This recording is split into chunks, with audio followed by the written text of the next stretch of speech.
কয়েকদিন ধরে কিন্তু আমাদের ভিডিও করার একেবারে ইচ্ছে নেই। তার একটাই কারণ, মোবাইল কিংবা টিভি খুললে যেটা সবার সামনে আসে, টিভি বলতে খবর খুললে যেটা সবার সামনে আসে, ডক্টর মৌমিতা দেবনাথের এই মর্মান্তিক ঘটনা।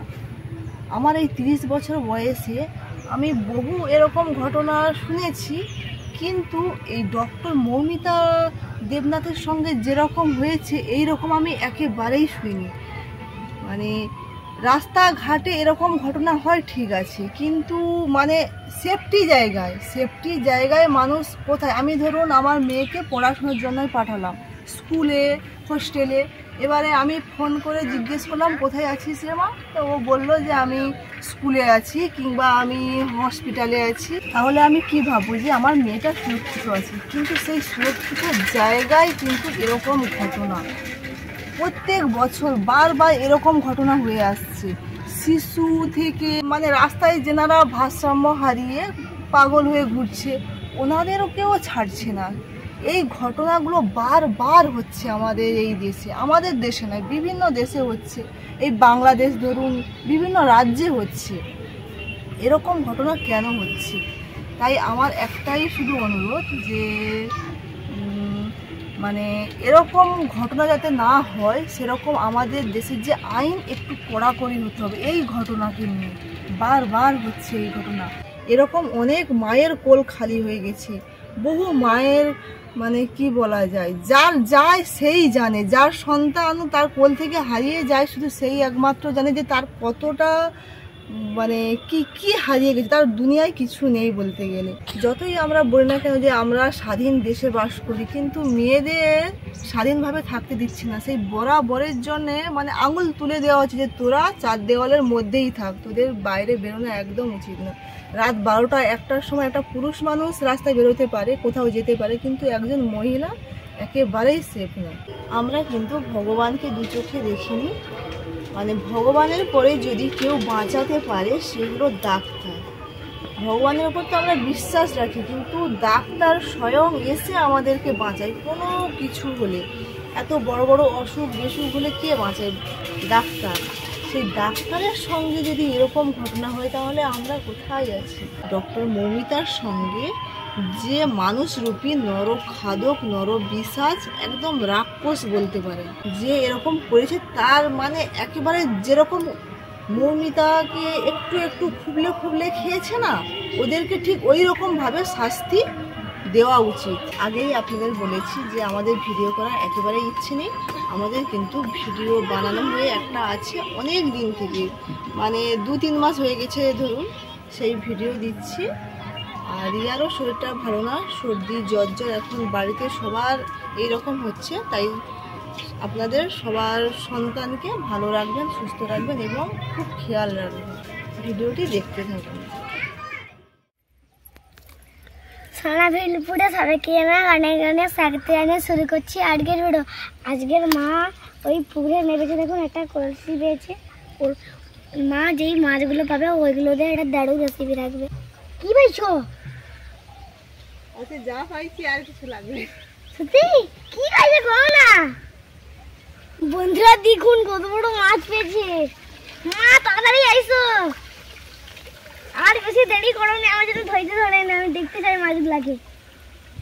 কি মাছ পাইছো? মা আমি কোনোদিন দেখিনি। উপরে আসো মা, তাড়াতাড়ি আসুন।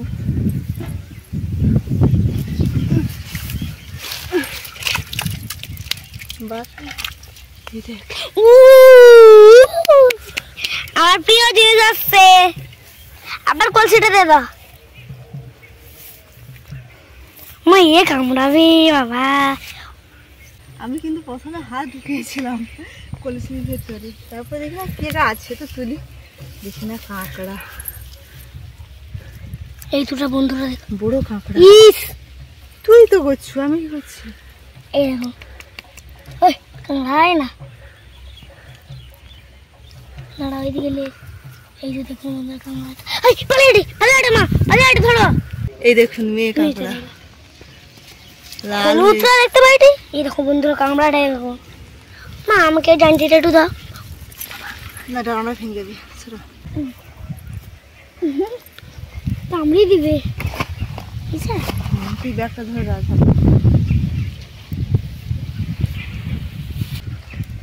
এইটা আমার প্রিয় মাছ।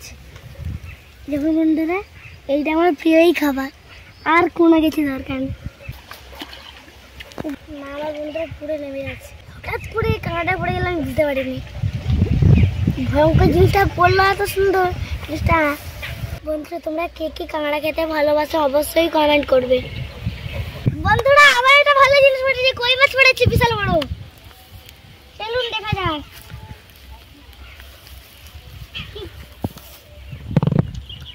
আজকের ভালো জিনিস পাইটি বন্ধুরা। কি বন্ধুরা, কই মাছটা ধরতে গিয়ে হাতে কাঁটা ফুটিয়ে দিয়ে পালিয়ে গেছে। কত কষ্ট করে মাছটাকে ধরলাম।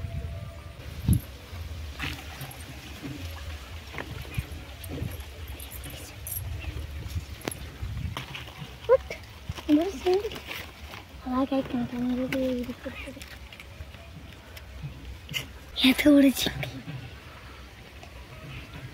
আর পেটে আমার জোর ভর্তি আছে, আমার বুঝতে পারেন।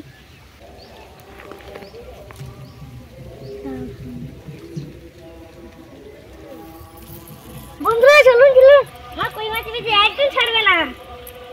ও কই মাছটা পালিয়ে গেছিল।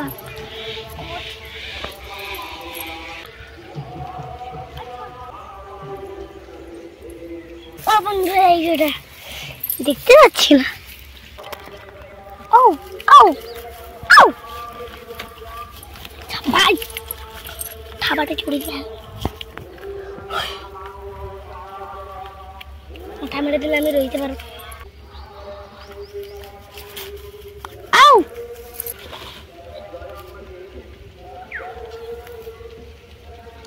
এই দুটা, এই বুড়ো কই মাছটা।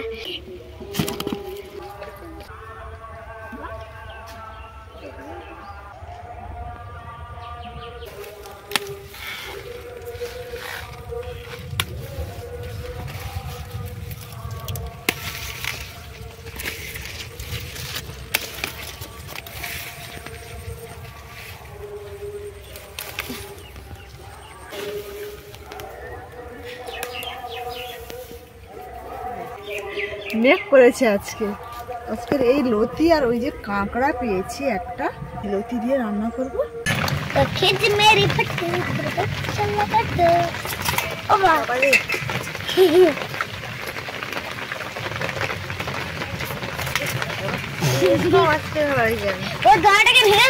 যখন ধরি তখন তো একটু শান্ত মতো ছিল।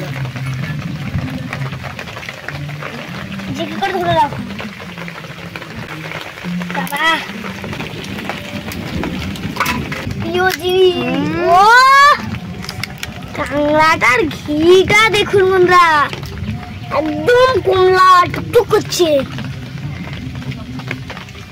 তুমি আগে ছাড়া আমাদের দেখতে কি ভালো লাগে।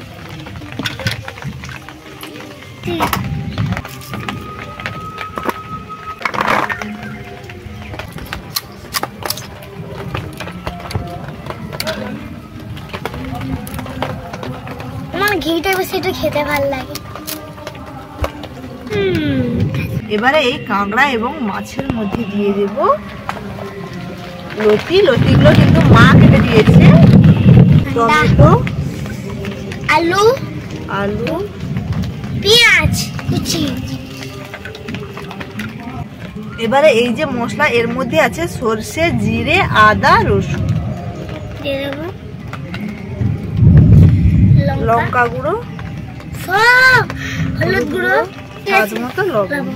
সবার শেষে দিয়ে দিচ্ছি সরষে তেল। এবারে ভালোভাবে মেখে দেব। ওয়েদার কিন্তু প্রচন্ড খারাপ, প্রচন্ড। আর চারিদিকে আবার পূজা হবে, চারিদিকে কিন্তু পুজো, আর আমি প্রচন্ড তো গরম পড়েছিল। আর আমি তো যাবো ভাবছি। তোমার সেই দিকে শুধু দেখো, রাত হচ্ছে না।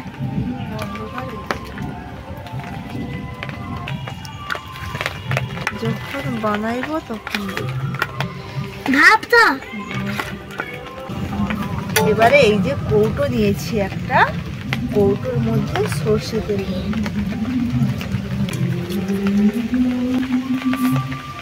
এবারে দিয়ে দেবো।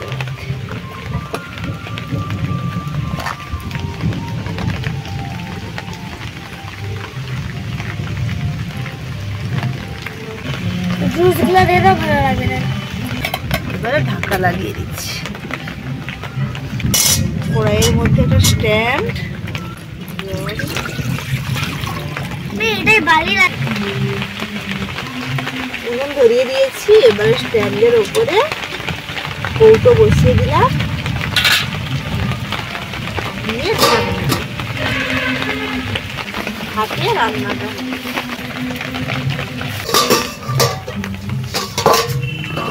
দেখুন জলটা কতটা শুকিয়ে গেছে। এবারে আমি তুলে নেব।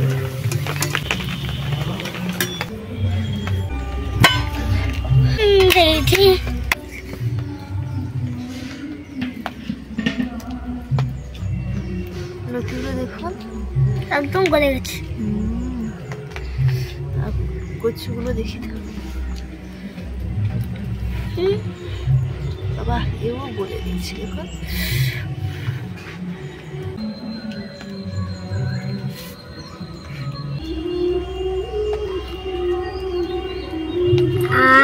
কি ফ্লেভার! দাঁড়া,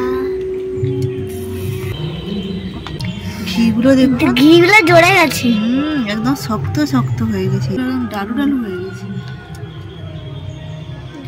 সামনে একটু হলুদ আর ভিতরেটা আমি সোনালি যাবে, ভিড়ে যাবে না। দেখুন ডিমটা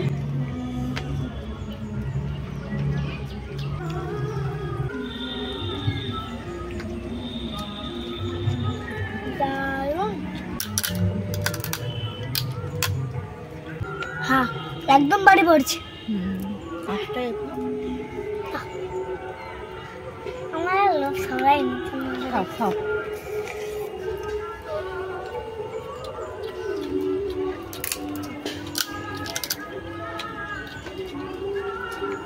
তোমরা এরকম বাড়িতে বানিয়ে খাবেন এবং অবশ্যই লাইক করবেন এবং চ্যানেলটাকে অবশ্যই সাবস্ক্রাইব করবেন।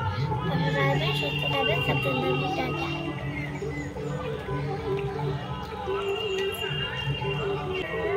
বাবা।